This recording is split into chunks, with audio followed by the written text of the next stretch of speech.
Perkenalkan, nama saya Melina Losinaung. Saya mahasiswa dari Fakultas Keperawatan Universitas Pembangunan Indonesia Manado. Nah guys, di sini saya akan menjelaskan tentang penyalahgunaan nafsa.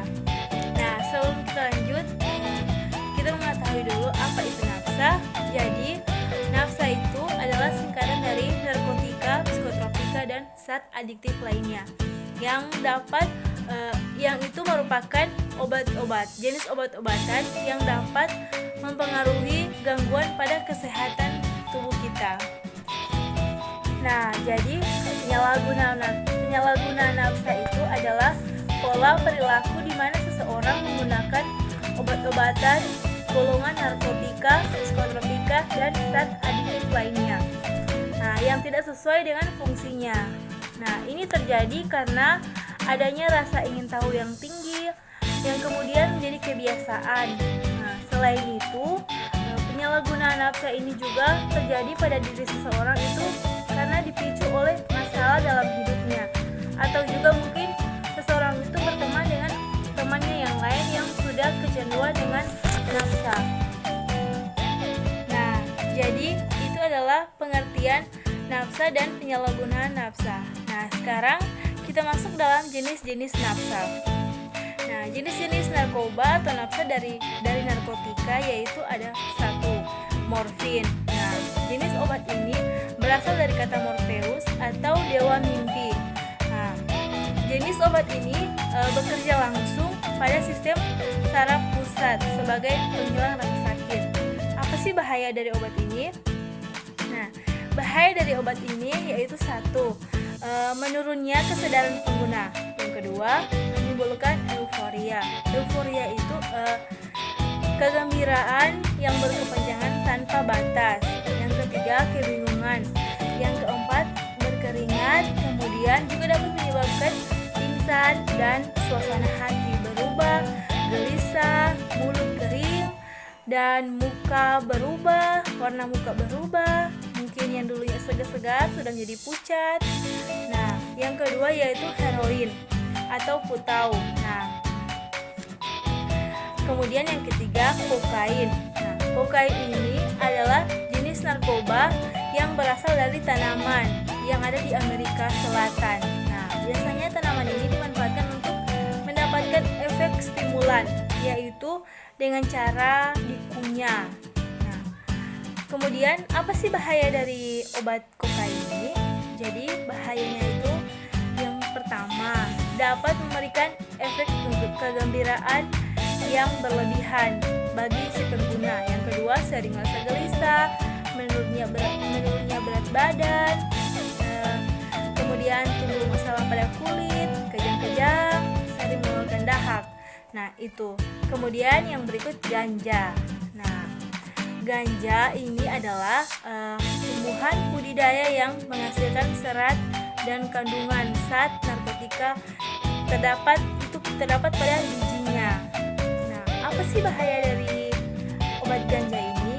Bahayanya yaitu 1. Denyut nadi dan jantung lebih cepat. Kedua, mulut dan tenggorokan terasa kering. Ketiga, sulit mengingat. Dan yang keempat, sulit diajak berkomunikasi.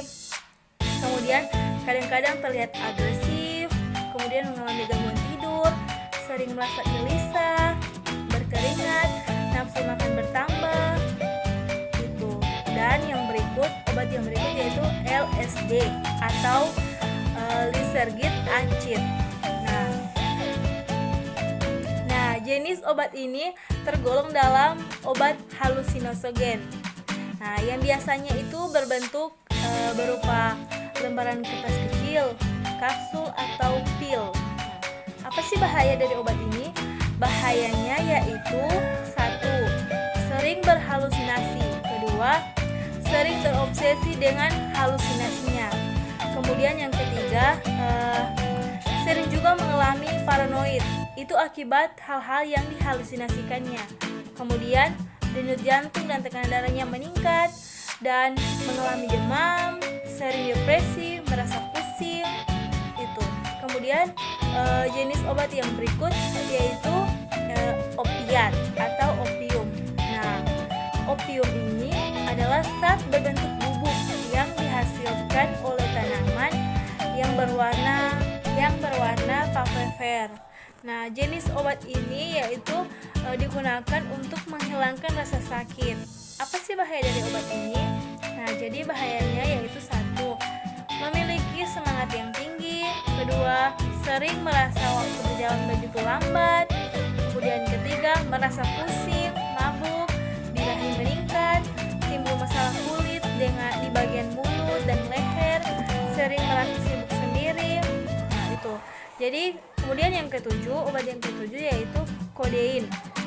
Nah, kodein ini adalah sejenis obat batuk yang biasa digunakan untuk diresepkan oleh dokter. Nah, apa sih bahaya dari obat ini? Jadi jika kita menyalahgunakan obat ini, jadi bahayanya yaitu satu, mengalami euforia. Euforia itu seperti yang sudah saya katakan tadi, yaitu kegembiraan berkepanjangan tanpa batas. Nah, kemudian yang kedua, mengalami gatal-gatal, mengalami mual muntah, mudah mengantuk, kemudian sering sembelit, mengalami depresi, gitu. Nah, itu jenis-jenis obat dari narkotika. Selanjutnya jenis obat dari psikotropika. Ada ekstasi. Jadi ekstasi itu adalah senyawa kimia yang sering digunakan sebagai obat yang dapat mengakibatkan penggunaannya menjadi aktif. Nah, apa sih bahaya dari obat ini? Jadi bahayanya yaitu satu, timbulnya euforia, kedua mengalami mual, ketiga dehidrasi, berikut timbul percaya diri yang berlebihan, sering kebingungan. Nah, itu. Jadi untuk jenis obat psikotropika yang kedua yaitu sabu-sabu. Mungkin itu yang sudah paling terkenal, sabu-sabu. Nah, jenis narkoba atau obat ini merupakan zat yang biasanya digunakan untuk mengobati penyakit yang parah seperti gangguan hiperaktivitas, kekurangan perhatian, atau narkolepsi. Nah, apa sih bahaya dari obat sabu-sabu ini? Jadi bahayanya yaitu satu, jantung berdebar-debar, kemudian naiknya suhu tubuh, kemudian mengalami insomnia, timbul euforia, nafsu makan menghilang, kemudian kekurangan kalsium, kemudian mengalami depresi yang berkepanjangan. Itu. Kemudian jenis obat yang ketiga yaitu Nipam. Nah, Nipam ini adalah sejenis pil. Itu yang dikonsumsi untuk mengurangi ansietas. Nah, apa sih bahaya dari obat ini? Bahayanya yaitu satu, mengalami cadel saat berbicara, jalannya sempoyongan, kemudian wajah menjadi kemerahan, menjadi banyak bicara, kurang fokus. Nah, itu. Kemudian jenis obat pada zat adiktif. Yang pertama ada alkohol, kemudian nikotin, kemudian kafein. Kafein itu bahayanya itu bisa terjadi gangguan mood, meningkatnya stres, kemudian mempercepat rusaknya tulang, meningkatkan gula darah. Jadi itu adalah jenis-jenis obat yang tergolong dalam nafsa. Nah, jadi sekali lagi itu yang tadi yang saya sudah jelaskan itu merupakan jenis-jenis obat yang tergolong dalam nafsa. Nah, sering kita bertanya, apa sih bahaya penyalahgunaan nafsa itu? Jadi bahayanya itu karena dapat mempengaruhi susunan saraf dalam tubuh kita. Itu mengakibatkan ketagihan dan ketergantungan. Nah, nafsa itu juga dapat penyalahgunaan nafsa itu juga dapat menimbulkan perubahan perilaku, perasaan, dan kesadaran dalam tubuh kita. Jadi jika kita salah menggunakan obat-obatan sesuai yang bukan resep dokter, itu akan berakibat fatal dalam tubuh kita. Nah, jika kita sudah mencoba menggunakan nafsa atau obat-obatan lain itu, maka di situ kita akan timbul kecanduan, dan jika kita kecanduan, maka akan berakibat kematian. Jadi penyalahgunaan nafsa itu sangat berbahaya.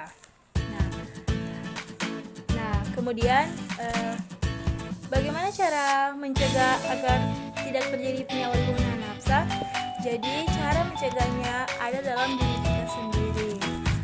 Yang pertama yang kita lakukan agar terhindar dari penyalahgunaan nafsa ini, yaitu yang pertama, jangan pernah mencoba-coba menggunakan narkotika kecuali atas dasar dari medis atau dari resep dokter.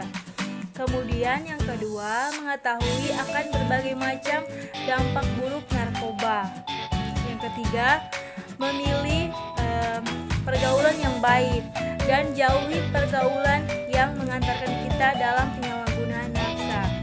Nah, yang keempat, memiliki kegiatan-kegiatan yang positif, yang sering beribadah, berolahraga, ataupun kegiatan organisasi yang positif yang membangun diri kita.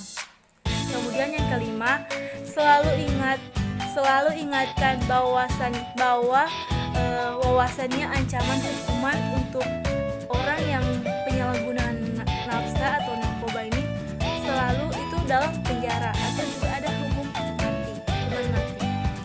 Nah, kemudian yang keenam, gunakan waktu dan tempat yang aman.